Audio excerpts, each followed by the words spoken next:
তো দর্শক, এখন আমরা যাব ইসলামের বাড়িতে। ওনার বাড়িতে বলে করোনা দেখেছে, ওনা কি কালারের করোনা, কি ধরনের করোনা, ওনার কাছে যাই, আমরা গিয়ে ওনার কাছে থেকে কিছু তথ্য নিয়ে আসি।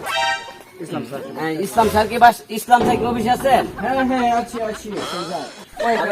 হ্যাঁ ভালো আছি, আপনি কেমন আছেন? জি ভালো। আপনার কোথা থেকে এসেছেন? জি আমি সুপার ইসলাম ইউটিউব চ্যানেল থেকে এসেছি।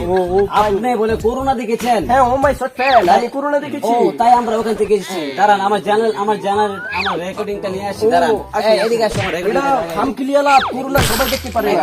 রেকর্ডিংটা লাগাই। করোনা কিন্তু সবাই দেখতে পারে না। করোনাটা হচ্ছে মানে কিরকম জানেন? মানে কিলিবিলি করে। কি কালার হতে পারে? কালার এটা নানান ধরনের রূপ ধরে, তো মানে নানান ধরনের রূপ।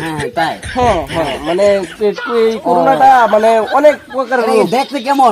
দেখতে ভয়ঙ্কর না, দেখতে খায়াল বার মন চায়, কিন্তু কিছু কিলিবিলি করে। এটা কি করোনা কিলিবিলি করে? ইউ ও করোনা এই যে এরকম কিলিবিলি মানে এরকম মানে আমি দেখেছি।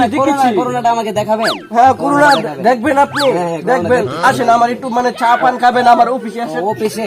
হ্যাঁ আমার অফিসে আসেন। তো ভালো দূর করতে আমার অফিসে আসেন। এটা আপনার অফিস? করোনা তো আমি বন্ধ করে রেখেছি। আমি ওইটা মানে ইয়া করছি, মানে অনেক দূরে রাখছি। তো আমার ওই পাশের বাড়ি থেকে পাশের বাড়ি মানে ওই বন্ধ করে রেখেছি। কোনো সমস্যা নাই। এটা আপনি নিয়ে যাবো, কিন্তু নিয়ে যাওয়ার আগে আচ্ছা মানে করোনা এখানে আরেকটা আছে, মানে দুই তিনটা করোনা। মানে করোনাটা কেমন? এটা কি দাড়ি মুছ আছে? করোনা দাড়ি মুছ চুল বলতে আপনার কি বলবো, যে মানে আচাপ হয়ে যা লাগবে আর কি। এই যে আচাপা আছে না, আচাপা মানে আচাপ হয়ে যা লাগবে আর কি। তো দর্শক, আমরা দেখতে পেরেছি ইসলাম ভাই ওনার অফিসে এসে আমরা যে করোনা দেখতে পেলাম, ও খুবই ভয়ঙ্কর। ঠিক আছে, তো থ্যাংক ইউ সো মাচ, সবাইকে ধন্যবাদ অনেক। হ্যাঁ।